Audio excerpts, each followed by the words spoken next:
Welcome to the Albuquerque Journal's Fast Break High School Basketball Show with your host, James Yodice. This show is sponsored by Western New Mexico University. Hi, everyone. Welcome to Fast Break, the Albuquerque Journal's high school basketball podcast. I am James Yodice. I'm the high school prep editor at the Journal.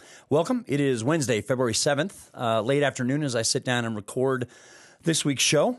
We got a lot to talk about. We're getting down to the end of it now, just a couple of weeks and a couple of days away from the end of the regular season. February 24th, I believe, Saturday, will be the last day of the regular season. Then we get into district tournaments the last week of February, and they'll run through, I believe, March 1st and 2nd. And then we'll have brackets, state tournament brackets, I think, on Sunday, March 3rd. So we're getting up into it. We've already had a good number of key swing games going on in local metro area districts, and we're going to talk about some of that. We're going to talk about some of these boys and girls districts and kind of give you a sense of where we're at as we get into the last couple of weeks.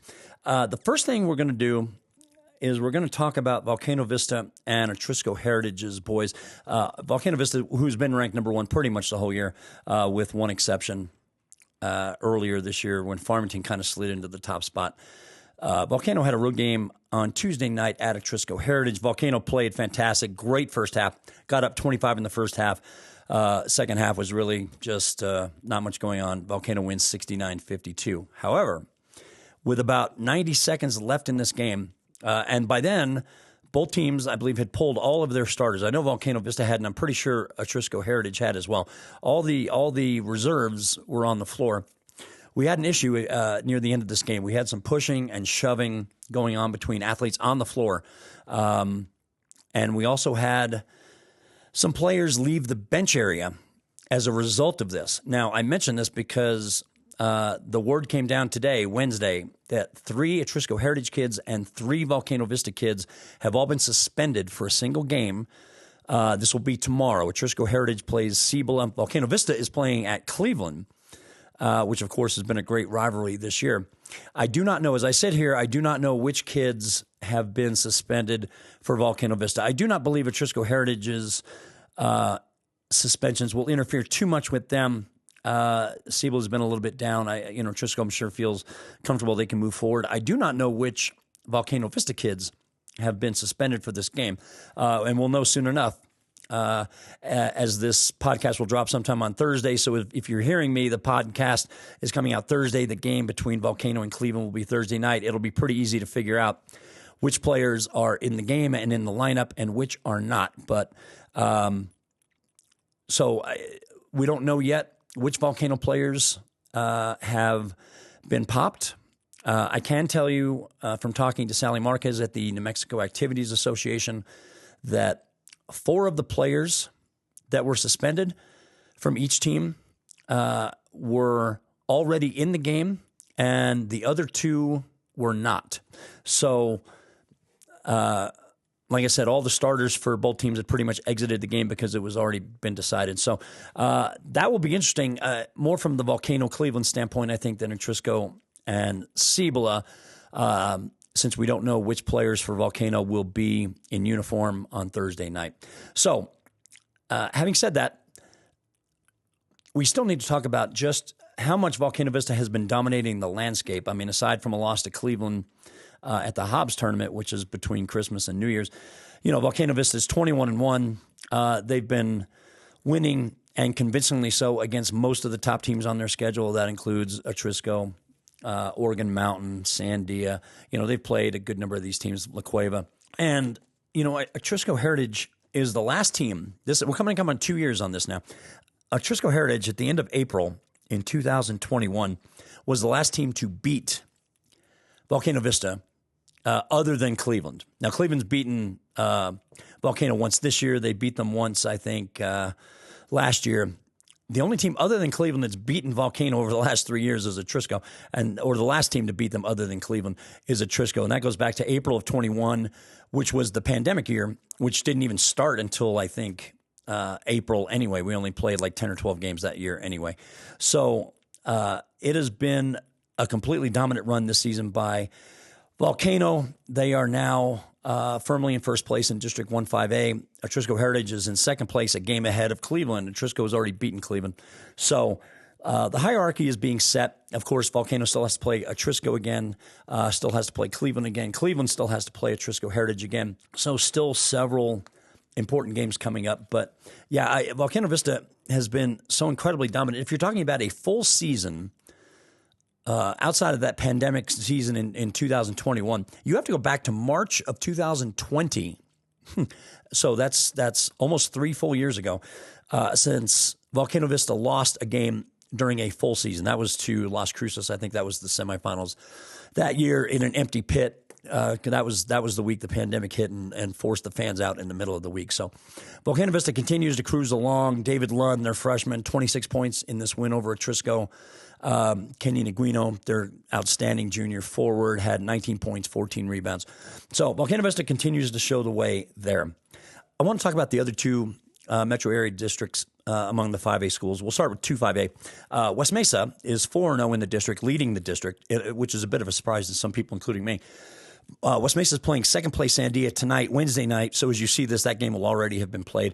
Sandia is a game behind West Mesa in the district standings. I got my first look at West Mesa the other day this season against El Dorado, and they've got a legit sort of three-headed monster on this team. Elijah Brody, who's the defending district player of the year in 2-5A, plus Jeremiah Holtz, who had a big game against El Dorado, and Esteban Espinoza. The Mustangs, with Elijah Brody, they've got a kid that can run the floor so beautifully, can get to the basket, can create contact. He probably does as good a job of drawing fouls as any player in the metro area, maybe any player in 5A. He's really good at it, knows how to get to the line, knows how to finish, knows how to connect with his teammates.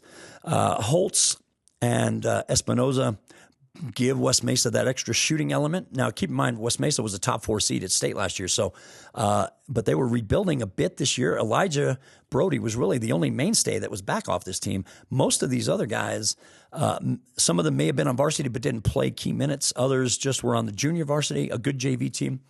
So West Mesa has really integrated their players who returned, like Elijah Brody, with their newcomers or players on the varsity who were stepping up in role this year. So West Mesa going along very nicely, and I'll be interested to see how things go tonight. We'll talk about that next week, of course, when they play Sandia. In District 5, Albuquerque High is one of those teams that's flying way under the radar, and I've only seen them once. It was early in the year against Valley. I have not had a chance to see them since, but Albuquerque High has been going along really well. They're 14-7. They had a 46-43 loss at Los Lunas on Tuesday night. That was a matchup of the teams that were both 4-0 in district. So Los Lunas now leading the district by a game over Albuquerque High. And you have to remember, Albuquerque High already has a road win at Santa Fe in league play and nearly beat Los Lunas on the road on Tuesday night. Matter of fact, this was a 1-point game in the waning seconds, and Albuquerque High had the ball in its hands with a chance maybe to take the lead or win it. And they got turned over. Los Lunas scored and won the game by 3. So Leroy Barella, the new Albuquerque High basketball coach, who's in his second season, I think now, doing a nice job with Albuquerque High. And they're one of those teams that people are not talking a lot about, including me. And I hope to get out and watch them again over the next couple of weeks to kind of get a sense of how much they've improved. But that's one of those teams we need to keep an eye on. Of course, for now, Los Lunas with Jalen Holland, who had 23 points Tuesday night in the win. Los Lunas continues to show the way in that district. They're very battle-tested, but it's pretty clear between Los Lunas, Santa Fe, and Albuquerque High. You've got 3 teams where there's not a lot of separation between them. Santa Fe and Los Lunas had a terrific game in Los Lunas last week that went down to the end, and Albuquerque High and Los Lunas, of course, had one last night. So it'll be interesting to see how this district shakes out over the next 2.5 weeks. Los Lunas is leading, but that's no guarantee that things will stay the same. As we shift to 4A boys basketball, Highland had a first-place game on Tuesday night with St. Pius, which Highland won 79-68 in overtime. Jesus Licon, who's been just a tremendous scorer, one of the best pure scorers in the state, had, I think, 10 of his 36 points in overtime. Highland beats Pius by 11.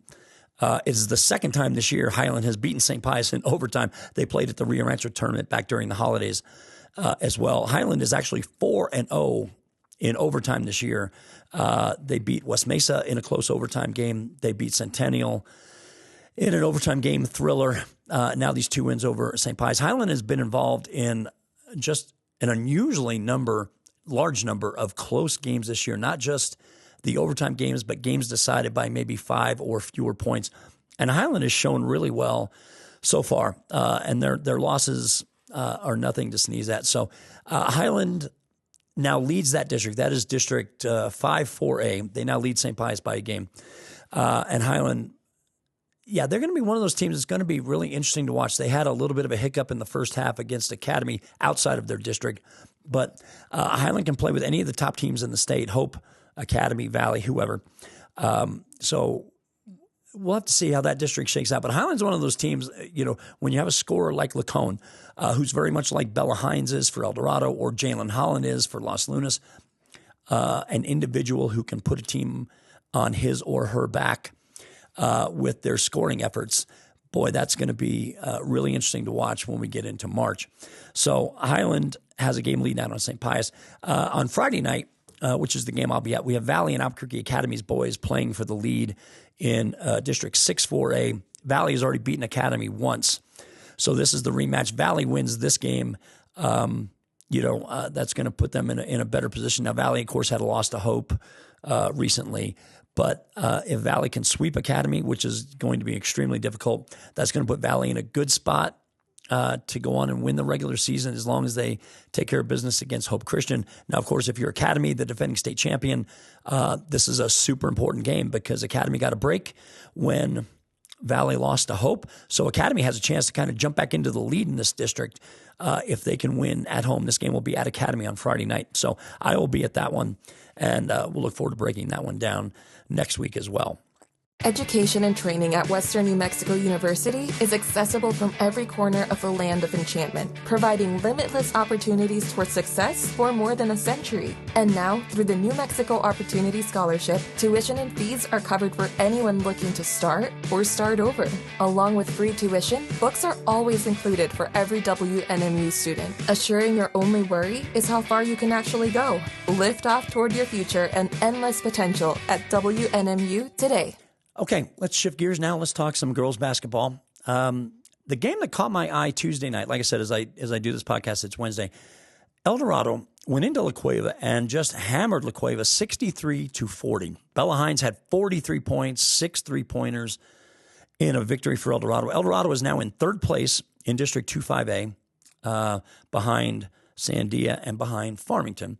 And now La Cueva is in fourth place. So, the pecking order is important in the sense that how the state tournament is seeded has much to do with how teams finish in their regular season in their districts. So this is not a small thing. El Dorado, with this kind of win, if it continues to take care of business, El Dorado is going to put itself in position to get a first-round home game at state. Now, of course, there's no guarantee of that, but a win like this benefits them immeasurably, I think, as we start thinking about the state tournament brackets. And a first-round home game, of course, means so much, especially if you end up playing a team from outside, the metro area who has to travel into town. So big win for El Dorado, and probably, I would say, their most impressive win. I know that 2 of La Cueva's top 3 players, Jordan Dyer and Eva Love, both fouled out of this game.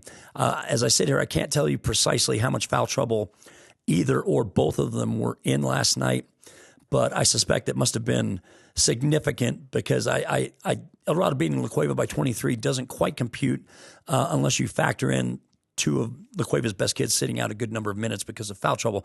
However, either way, El Dorado picks up a big win, a nice win, one of their best wins, maybe their best single win of the season. So I wanted to mention that. Now at the top of this district, we have Sandia and Farmington. I covered the first game between the two at Sandia a couple of weeks ago. Sandia pounded Farmington by 22. They're meeting again on Friday night in Farmington this time, and you just know Farmington's going to play a lot better at home. That's always a very tough gym to play in. So we'll have to see how Sandia reacts, going on the road in this difficult venue. And Farmington, I know, does not feel like they played very well in the first game. Sandia really just kind of ran them out of the gym and it was a super impressive performance, one of Sandia's best of the year. So now we get the rematch in Farmington. Sandia wins this game. Boy, you'd have to say that they're almost a lock to win the regular season in District 2-5A. If Farmington wins, wow, we've got any number of scenarios that can still play out between Sandia, between Farmington, maybe between La Cueva or El Dorado as well, now that they're in third place. But it's still probably a two-team race at this point. Those two are clearly the two best teams in this district. So we're gonna see how things play out. La Cueva's got some issues now that they've fallen into fourth place. La Cueva's going to have to play some catch-up. Of course, they'll still get to play El Dorado again. But that district's going to be fun to watch as we see it play out. I watched Volcano Vista's girls the other day against Rio Rancho, a game that was tied at halftime. Now, Volcano went on to win by 10, but there was a player I saw, and I'd seen her back during Rio Rancho's tournament in mid-December. Maddie Martinez. She is an 8th grade guard for Rio Rancho. She's a transfer. I believe she came in from Las Vegas, New Mexico. She scored 41 points. 41 points for an 8th grader, which is just off the charts. I mean, if you see 43 from Bella Hines, you shake your head, but you realize, hey, yeah, you can expect that. 41 points from an 8th grader in a game against Volcano Vista, which is renowned for how well it defends other teams. That was a tremendous performance, as good as any I've seen in person this year. It was, this kid can shoot it. She's fearless. That was the one thing that struck me. And Lori Mabry, the Rio Rancho coach, said that specifically to me after the game when I spoke to her, and she said she's not in fear of anyone. That was the observation I had. This kid will go into traffic. She'll create. She'll find a way to get shots up. She finishes very well. So I think a special shout out to Maddie Martinez from Rio Rancho. That is a kid we're going to have on our radar now. You think about a kid like Bella Hines, who's a junior. Bella didn't get to play high school basketball as an 8th grader. Maddie Martinez did. And, of course, Bella just went over the 2,000-point threshold last week, which we talked about. But you got a kid like Maddie Martinez who's just an 8th grader. And if you're talking about a player who maybe down the road 3 years will be the kind of player who draws a good bit of attention, and maybe even before then. I mean, we're already talking about her now, but you got a kid that's already scoring at a pretty good clip. And as she gets more polished and more mature, she is going to be a heck of a lot of fun to watch. And if you're talking about kids that are in the 8th or 9th grade, this one might be the brightest of all the stars, the young stars out there in the metro area. So, shout out to Maddie Martinez. 41 points for an 8th grader is an astonishing number. And man, did she ever earn it. These were not just simple baskets. She had to work hard for just about everything she did in the Volcano game. Now, of course, Volcano Vista won the game. That was a matchup between the top two teams in that district. So Volcano Vista looks like they're comfortably on their way to winning the regular season. It's hard to imagine either Rio Rancho or Cleveland stepping in to really seriously challenge them. Not that it can't happen, but it's unlikely. So that was a key game I wanted to talk about. In District 5-5A, two teams we haven't talked a lot about, Los Lunas and Albuquerque High, are meeting tonight, Wednesday night, February 7th, for the district lead in that league. And, these two teams are very similar. Actually, when I started looking at it and breaking them down a little bit, these are two teams that have new head coaches. Terry Morrison for Albuquerque High, Manny V. Hill for Los Lunas, and of course, Manny used to be the head coach at Valencia. These are two teams that don't have a lot of impact seniors on their roster. Matter of fact, I looked it up. Albuquerque High's 5 leading scorers are all not non-seniors. They're all underclassmen. Layla Bolded, their sophomore point guard, leads their team in scoring. For Los Lunas, Tessa Jaramillo, junior shooting guard, averages about 15 points a game. Los Lunas' top 3 scorers are all underclassmen. So these two teams have had really good runs this year outside of the power districts like a 2-5A. And it'll be interesting to see how they get seeded down the road. But those two are battling for the district regular season title in that league. They're playing Wednesday. We'll talk about them a little bit more on next week. There was another team I wanted to mention briefly, which is Kirtland Central's girls. And I had a chance to see them early last month in January against St. Pius. And they handled St. Pius pretty easily. Kirtland Central just beat up on Gallup the other night. These two teams are district rivals. These two teams are ranked number 1 and number 2 in the state. And Kirtland Central really just whipped Gallup the other night, beat them by 20-plus points. And you're talking about the team that's ranked number 2 behind them. Kirtland Central, they had a buzzer-beating loss down here to La Cueva the week before they played St. Pius down here. This is a team, and I put this out on my social media account. I think this is a team, if you put them in 5A, they could easily make it to the semifinals at state with that group. So that is one of the divisions where there is unbelievable separation between the team that's ranked number 1, Kirtland, and everybody else. That's not necessarily the case in every division. Volcano Vista's boys are close to that, but they do have that one loss to Cleveland. But Kirtland Central's girls look like they're well on their way to another state title, bar as long as they stay healthy and motivated. They're clearly on another level. And boy, it would be fun to see them in the 5A bracket playing whoever, playing Volcano Vista or Farmington or Hobbs or whoever, Sandia. It would be really fun to watch them mix it up with those teams because I having seen everybody now, they could play with any of those teams easily. And I really like that team, and that'll be a fun thing to watch when we get to the state tournament in March. I'm going to end the basketball talk for now. One quick PS before we get out for the day. Today was the start of the latest signing period for athletes to sign their national letters of intent. Quite a few of them signed their letters today. Others will sign soon. A couple of kids I wanted to mention that signed their letters, some D1 kids. Of course, we talked about Stratton Schufelt from Cleveland, who signed with UTEP. Elijah Brody, who decommitted from Eastern New Mexico, committed to UNM. He signed with the Lobos today, Wednesday.